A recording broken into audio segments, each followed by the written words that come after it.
Eh bien, salut tout le monde, c'est Tuls et compagnie, on espère que vous allez bien. Aujourd'hui, nouvelle vidéo sur la chaîne YouTube, vidéo de retour de brocante. Donc, différents achats effectués ces dernières semaines, donc un petit best-of de différentes marques, différentes époques. A tout de suite. On débute la vidéo avec un modèle qu'on est vraiment content d'avoir pu trouver en vide-grenier. Donc la Bugatti Veyron, cette fois-ci en concept. Ce modèle-ci, nous l'avions pas encore dans la collection, et donc là on a pu vraiment compléter. C'est la first edition en plus, donc c'est vraiment intéressant. Elle est vraiment en très très bon état. Là, on peut voir que c'est vraiment. On voit que c'est un concept quand même, parce qu'on peut voir comme que c'est vraiment des formes voilà, que c'est quand même différentes du modèle de série. Celle-ci est équipée des jantes 10 SP et donc a le châssis en plastique. Donc on peut voir que le châssis était assez simple pour l'époque. Donc on peut voir donc 2002 puisqu'elle est sortie celle-ci à l'époque en 2003. Donc sortie, c'est souvent la licence qu'on peut voir, l'année qu'on peut voir sur le châssis, c'est souvent l'année d'avant vraiment la mise en vente dans le commerce. Donc, du coup celle-ci, la première était sortie pour commencer entre 2003 et 2010. Et puis après ressortie en 2021 et toujours produite en fait aujourd'hui. Parce qu'en 2021 ils l'ont ressorti mais en version avec le moule, plutôt avec les caractéristiques des modèles de série. Donc elle diffère un petit peu, on vous met une photo. Donc elle est plus semblable au modèle de série par rapport à celle-ci où c'était le concept. Pour information, la Veyron était sortie en 2005, donc ils avaient pris comme base le concept. Celle-ci donc a été dessinée par, encore une fois, Mark Jones. Sortie sous 11 variantes différentes entre les versions concept et les versions de série, donc sorties dès 2021. Donc nous on n'avait aucune que ce soit en concept ou version plus récente. Donc celle-ci vraiment, celle-ci est fabriquée en Malaisie. Elle est vraiment très belle, hein, franchement. Oui, c'est un moule qui est assez rare puisque il n'y a pas eu énormément de versions sorties récemment, à part le nouveau moule, mais pour la version concept, donc vraiment content. Donc le moule reprend le concept car sorti au salon de Détroit en 2000. Et à l'arrière, on retrouve le moteur, donc c'est pas le W16 du modèle qui était sorti après de série, mais le W18 qui lui est issu du concept sorti en 99, donc à un salon précédent. Donc c'est vraiment rigolo de voir que c'est vraiment un mélange entre le concept sorti en 2000 et celui de 99. Donc fabriqué de 2005 à 2014, donc c'est quand même 9 ans de production, malgré quelques évolutions qu'il y a pu y avoir. Vraiment une énorme hypercar, hein, celle-ci très connue pour les records de vitesse, etc. Donc équipé du W16 quadri-turbo, donc comme vous l'avez compris, 4 turbos dans ce moteur, c'est quand même pas mal. Ouais, vraiment très puissant. J'alise environ 450 exemplaires. On continue avec un modèle plus ancien. On vous aura reconnu la Golf de chez Volkswagen, donc la Golf 1. Celle-ci, c'est un moule, encore une fois, qui est vraiment très spécial pour Tuls. Fabriqué entre 78 et 1984, donc 6 versions. Puis ressorti dans des cartons entre 2012 et 2015 pour des versions un peu plus, on va dire, commémoratives, etc. Donc sous 3 versions différentes. On compte également, donc faut pas les oublier, les versions Léo. Léo qui était un fabricant de jouets en Inde, donc fabriqué en collaboration avec Cotuls. Donc celle-ci est fabriquée là-bas pour le marché intérieur. Dessinée par Larry Woods évidemment. En ce qui concerne la première édition, donc sortie en 78, donc elle était blanche, équipée, on va dire un peu course en fait, un peu style un rallye Monte Carlo. Bah on peut voir marqué rallye de Monte Carlo dessus, donc c'est vraiment intéressant. La roue de secours sur le toit, etc. Des jantes BW et made in Hong Kong. La nôtre est sortie en 1984, donc elle est vraiment spécifique puisque celle-ci, on va regarder sur le châssis, est fabriquée en France. Donc c'est vraiment les versions assez recherchées, puisque pour les collectionneurs américains par exemple, elle était distribuée uniquement chez nous, donc pas disponible là-bas, ce qui fait qu'il y a eu moins d'exemplaires. Donc on peut voir qu'elle est vraiment en très bon état. On peut même voir que les pneus sont vraiment pas du tout usés, c'est vraiment très plaisant, tu vois forcément avec les très belles jantes BW. À l'avant, on retrouve également des anti-brouillards, donc vraiment, on voit les caractéristiques du premier modèle qui était ressorti vraiment coursifié. Le capot est en plastique devant, donc en fait il peut s'ouvrir. Donc là, on va le laisser comme ça évidemment, mais ça peut s'ouvrir. Vraiment très très bon état. On peut voir vraiment qu'à l'époque, les détails étaient, on va dire, pas non plus hyper présents, parce qu'on peut voir que la peinture est plutôt, on va dire, assez épaisse. Ouais. Quand on peut voir à l'arrière, on distingue à peine les feux arrière, donc on voit que c'était assez épais quand même. En ce qui concerne le modèle à échelle 1, donc de la Golf 1 est sortie en 74 et produit jusqu'à 84 et jusqu'en 93 pour le modèle cabriolet. Et enfin, donc produit jusqu'en 2009 pour le marché en Afrique du Sud. Donc avec des versions beaucoup plus restylées par rapport à chez nous, et ce qui fait que c'est vraiment rigolo de voir des phares plus récents, etc. On met des photos, c'est vraiment très sympa. On poursuit avec des jouets qui sentent plutôt bons les années 70 quand même. Alors, voici deux petits modèles, donc c'est des Polytoys, donc c'est assez différent des miniatures qu'on vous présente habituellement. Donc tout d'abord, on a la Porsche 917, donc moule très connu dans tous les fabricants de miniatures, mais là qu'on retrouve chez Polytoy. Donc Polytoy, c'est un fabricant de miniatures italien, On peut voir que celle-ci est vraiment très jolie. En dessous, le châssis métal. On peut voir vraiment que c'était des très beaux jouets aussi quand même parce que c'était quand même assez bien reproduit pour l'époque. Ouais, et c'est plus petit que les miniatures qu'on a d'habitude. Hein. Vraiment, à l'échelle, je pense que c'était plus proche, peut-être pas du 87e, mais presque quand même là. Et c'était, je pense, des jouets qui étaient peut-être vendus peut-être dans des stations-service, des choses comme ça. Et là, le châssis en métal assez bien détaillé. Il n'y a pas de suspension, c'est assez brut. Hein. La décoration n'est pas vraiment abîmée, donc ça fait vraiment plaisir. Et autrement, une autre version qui, cette fois-ci, va peut-être pas forcément vous dire quelque chose. Il s'agit d'une Ford GT-J. Alors, en fait, elle a une histoire assez particulière, ce modèle-ci à échelle 1, puisqu'à l'époque, en 65, la FIA va sortir un nouveau règlement pour l'année 66 en ce qui concerne les voitures. Ford va donc vouloir fabriquer un modèle qui va prendre comme base la Ford GT40 MK1. Donc vraiment, en fait, en termes, c'était vraiment des améliorations, du coup, comme tu l'as dit, en termes d'aéro, mais aussi au niveau du châssis, de la carrosserie et du poids. Elle pesait 120 kg de moins, qui est quand même énorme, ouais. Comparé en fait au modèle, on va dire, classique de base, le GT40 MK1 qu'on connaît tous. Voilà. Et donc Ford a fait des tests en premier en mars sur le circuit des 24 heures du Mans. Ils ont remarqué qu'elle était vraiment pas très fiable, des soucis d'aéro, etc. Ils l'ont ramenée aux États-Unis pour continuer à faire des tests. Et donc aux États-Unis, il y a Ken Miles qui a fait des essais pour Ford. Et malheureusement, il s'est crashé sur une ligne droite parce qu'en fait, il a perdu la voiture, elle n'était pas du tout stable. Et donc il s'est tué sur le coup, malheureusement. Et à partir de ce moment-là, Ford a vraiment abandonné le projet au profit de la Ford GT40 MK4 qui là reprenait plus la base de la GT40 classique. On peut voir que ça fait plaisir de voir ça en miniature, c'est pas commun. Et en plus, encore moins sous une base Playtoy comme ça, avec le sponsor Elf. C'est vrai que c'est quand même ça. Ce qui est quand même incroyable, c'est qu'en fait, c'est vraiment un bout, on va dire, d'histoire comme la course de l'époque comme ça. En plus, c'est resté en phase de concept, quoi. C'est pas vraiment sorti, ça n'a pas couru, quoi. Donc cette série-là comporte différents modèles. Hein. Donc nous, on en a quelques-uns, on vous présentera d'autres dans d'autres vidéos. Mais vraiment une belle série qui est assez originale et qui change un peu. Une seconde Hot Wheels Made in France, avec cette fois-ci un véhicule anglais. Donc là, on reconnaît la Rolls-Royce Phantom 2. Donc ça, c'est vraiment un beau véhicule de luxe des années 30. Hein. Voilà, c'était vraiment très joli. La classe à l'anglaise, comme on pourrait le dire. Celle-ci est en excellent état.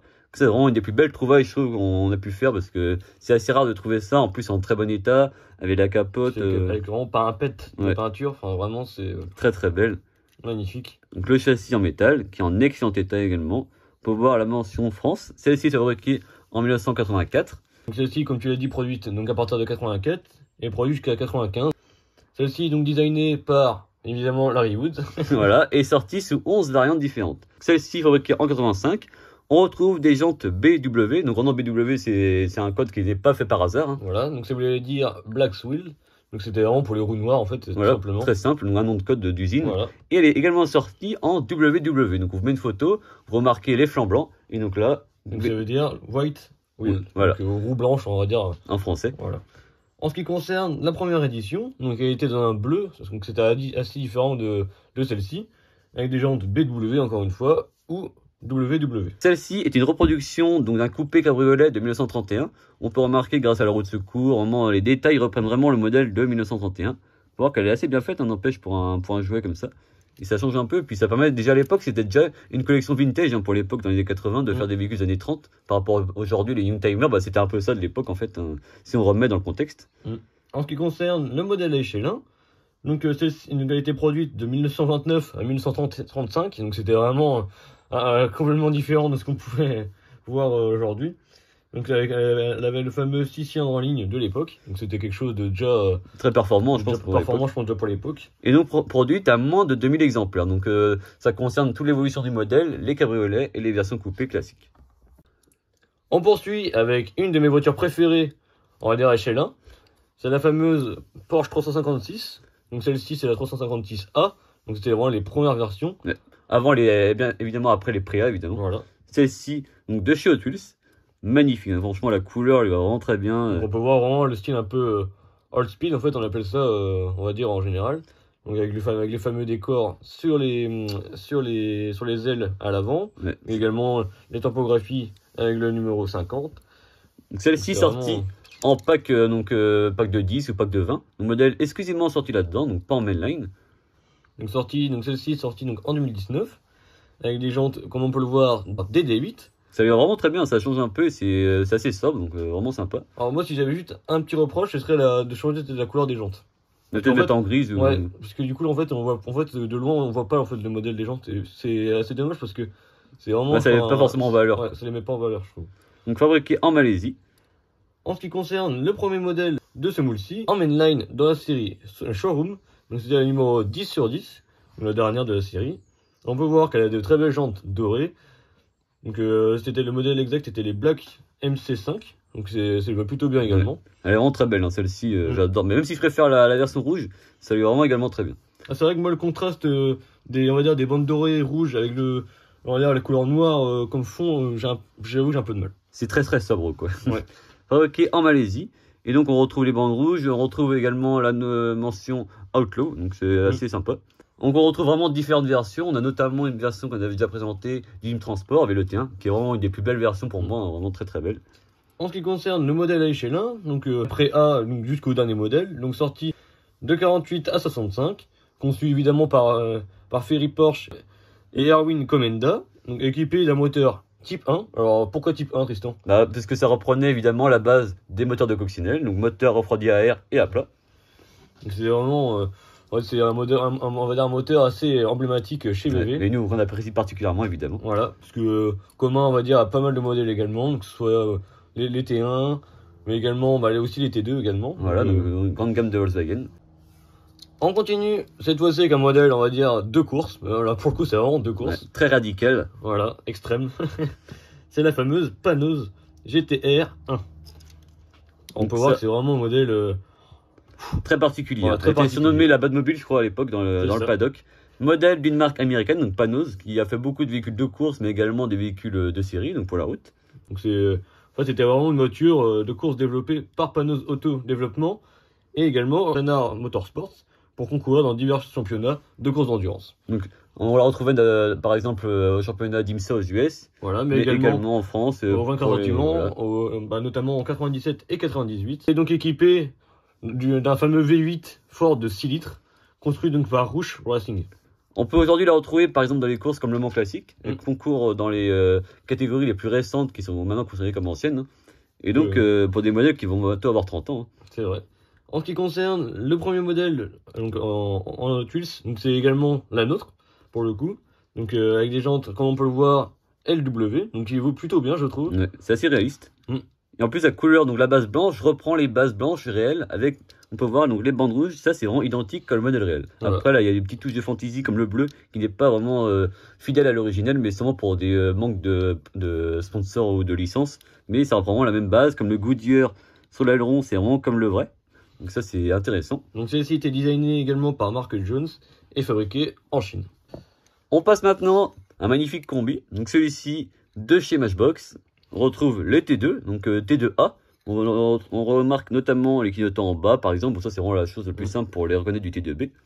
Et également les pare-chocs qui sont différents également. Voilà. En commun au T2AB. À l'arrière, ce qui est rigolo, c'est qu'on retrouve plutôt un arrière de T1 voilà. Avec vraiment le petit haillon, tout ça et une petite étrangeté en fait pour le modèle parce que c'est vraiment un modèle hybride chez Matchbox. Autant chez Majorette, le T2 il peut être plutôt mieux fait, on va dire, plutôt bien fait, et autant chez Matchbox, bon, il y a quelques petites voilà, bizarreries, on va dire. Mais vraiment, il est vraiment rigolo parce que c'est vraiment unique quoi, comme jouet, comme ça. Surtout dans la version comme il est là, donc on peut le voir qu'il est donc en ambulance de l'armée. Ouais. Donc vraiment les couleurs vraiment armées. Typique, ouais. Et donc pour ceux qui auraient remarqué, en fait, c'est la même base que le Dormobile, donc la version camping, donc Dormobile qui était un équipementier anglais comme Westphalia, qui faisait des aménagements de camping, donc qui existait chez Matchbox en orange, mais également en bleu, donc avec le toit qui s'ouvre. Des couleurs vraiment assez mythiques aussi, hein, et vraiment très 70s quoi. Et c'est rigolo, c'est que vous voyez la même base, c'est encore marqué Dormobile comme le nom pour le modèle, donc, alors que là vraiment ça n'a rien à voir, hein, mais ça traduit les origines du modèle. En ce qui concerne donc, ce modèle-ci, on va dire, chez Matchbox, il a été produit, donc comme tu l'as dit, en Dormobile, donc de 70 à 77. Ensuite, il a été reproduit de 80 à 81, mais cette fois-ci dans une version assez spéciale, on peut le dire. Ouais. La version pizzeria en fait. Voilà. Donc il était sans le toit, mais avec version bus en fait, avec marqué pizza. Comme celui-ci en fait, comme celui-ci. De toute façon, on vous met en photo. Hein. Mais vraiment, on a les couleurs toutes blanches comme très ça. spéciales. Ouais. Pour nous, vraiment, qu'on n'a jamais vu. Non, on n'a jamais vu. C'est assez rare. Il a été ensuite ressorti, mais cette fois-ci 7 ans après plutôt, de 88 à 89, mais cette fois-ci uniquement en Hongrie. Ouais, donc fabriqué là-bas, donc peut-être pour le marché intérieur ou pas. On retrouvait des décorations, donc encore une fois Pizza Van, mais il s'était dit on va remettre le toit dans le mobile. Alors pour qui, Donc pourquoi? là, vraiment une bizarrerie de Peut-être Matchbox. des restes de moules, peut-être. Ouais, vraiment c'est rigolo de voir ça parce que vraiment là il n'y a aucune cohérence avec le projet, je pense. Ouais, c'est vrai. Et sinon, on peut terminer par le modèle à échelle 1 qui est sorti donc de 67 à 71. Pour le modèle T2A, parce qu'après il y a eu T2AB, Oui, voilà. puis T2B, mais voilà. Évidemment. Vraiment intéressant pour pouvoir compléter notre collection de T2. On poursuit avec une Ferrari, je pense connue de tous. Voilà, donc on continue dans les moteurs à plat, mais cette fois-ci avec 12 cylindres. Donc c'est la magnifique Testarossa. Donc modèle assez légendaire chez Ferrari. Alors c'est plutôt, je pense, on aime ou on n'aime pas, Ouais. franchement, pour le coup. Donc celle-ci, donc sortie dans multiples reprises chez Matchbox. On va dire dans des versions complètement différentes à chaque fois. Des versions plus classiques comme celle-ci, Ouais. mais également des versions plus luxe, hein, pour des versions un peu plus pour les collectionneurs. Mais aussi des versions un peu fantasy, on va dire. En ce qui concerne le modèle réel, donc présenté au modèle de l'automobile de Paris en 84, produite à environ 7000 exemplaires, donc jusqu'en 96, donc vraiment une sacrée durée de vie quand même, une sacrée durée de production, on va dire. Avec des évolutions évidemment sur le style et sur tout ça. Donc elle développait plus de 400 chevaux pour l'époque, ce qui était déjà énorme. Hein. C'est déjà énorme, c'est C'était vrai. très performant. Donc comme on vous l'a dit, avec un flat 12, donc moteur donc de 12 cylindres à plat. Ouais. Comme les Porsche, mais ce que c'était à haut. celui-ci. C'est ça, en position centrale arrière. Celle-ci est fabriquée à Macao. Donc les premières versions étaient sûrement fabriquées en Angleterre et après donc fabriquées en Macao pour la suite. Les jantes, les versions vraiment les dernières jantes un peu de ce style. Pour moi, c'est vraiment pas les plus belles jantes, hein, mais Non, c'est sûr. c'est un peu moins joli, on va dire. Surtout qu'en plus, elle était vraiment mise sur tous les modèles de la même époque. Ouais. Vraiment, Là, il y a vraiment une économie d'échelle incroyable pour l'époque. c'est vrai. Donc c'est vraiment assez spécial. Faut voir qu'elle est vraiment assez large. Hein. Quand vous voyez par rapport aux autres miniatures, bon après le combi c'est pas forcément la même échelle, mais vous voyez quand même ça des différences de largeur. Ça pour le coup, ça reprend vraiment celle à échelle 1 parce que c'est vraiment C'est bien fait pour. de vrai une voiture qui est assez balèze en fait. Ouais. C'est vraiment très spécial. En plus de châssis en métal, donc ça c'est ce qui fait qu'elle est assez lourde en main. On termine cette vidéo par cette fois-ci un modèle, on va dire, plus fantasy. Qui va sûrement rappeler des souvenirs à certains d'entre vous. Un modèle super fast. Ça c'est un modèle totalement inventé de la part de Matchbox. Donc c'est le modèle Harry Hutler, donc numéro 7. Donc c'est vraiment un modèle, on va dire, assez légendaire parce que Produit à beaucoup d'exemplaires. Voilà, c'est ça. C'est vraiment diverses versions. Les dernières n'avaient vraiment plus beaucoup de choses en commun. Si ce n'est la coque. Ouais. Mais Parce à part que ça, le châssis était arrivé en plastique. Là, à l'avant, il y avait vraiment plus d'intérieur parce qu'ils avaient masqué en fait en mettant un pare-brise tout teinté pour pas qu'on puisse voir l'intérieur. parce qu'ils devaient sans doute plus en avoir. Ouais, bah oui, en fait, ils se trahissaient eux-mêmes parce qu'en faisant ça, et puis elle était hyper légère. Donc on en a une verte et jaune qu'on a qui est vraiment beaucoup plus légère que la version originelle. On peut y voir donc différentes versions, enfin vraiment pas mal de versions, on peut le dire. Donc la première, donc qui était comme on peut le voir celle-ci, mais malheureusement on soupçonne qu'il doit manquer les autocollants sur les côtés. Ouais, parce que en faisant des recherches, on n'a vu aucune qui n'avait plus d'autocollant comme ça. En état neuf, on va dire. En état Parce que souvent, d'origine, c'était ouais. abîmé. Donc on vous montre une photo donc d'une qui est encore en magnifique état, Ouais. donc, comme on a également, avec donc on va dire une petite des tampons donc, sur les côtés, avec le rappel du numéro 5 et un fond soit bleu soit jaune. Donc c'est vraiment c'est vrai que ça rajoute quelque chose quand même Ouais. à la voiture. La version 6 donc était sortie de 71 à 78. Donc avec ce modèle, avec cette tempo là, mais également En jaune. en jaune avec soit des flammes, donc c'était vraiment Pas très joli. Hein, là. autre chose. C'était et- osé, plus très cohérent avec le côté C'était vraiment racing. pas cohérent, rien qu'avec le côté, on va dire, très supercar, vraiment hypercar même de l'époque, comme on peut le voir, très futuriste comme ça. Oui. Et sorti enfin une version finale en 87, comme tu l'as dit au tout début, qui était vraiment Très rien- légère, rien qui à n'avait voir, plus rien, vraiment, plus d'intérieur, châssis plastique, fabriqué sûrement à Macao, sûrement comme les autres. vraiment très spécial. Donc franchement, Là, il c'est est ça vraiment que j'aime le moins. une fin de carrière malheureuse, hein, franchement, parce C'est que vrai. pour un moule qui était assez joli, et chose de terminer comme ça, bah là, on voit que les économies d'échelle sont passées par là, et donc le moule a traversé, mais vraiment les époques, pas dans la meilleure des manières, quoi. C'est ça. On arrive à la fin de cette vidéo. Si elle vous a plu, n'hésitez pas à lâcher un pouce bleu, à vous abonner sans oublier la Petite cloche pour ne louper aucune prochaine vidéo. N'hésitez pas également à nous dire dans les commentaires quel a été votre modèle préféré, mais également nous dire si vous possédez un modèle commun à ce qu'on vous a présenté. À plus!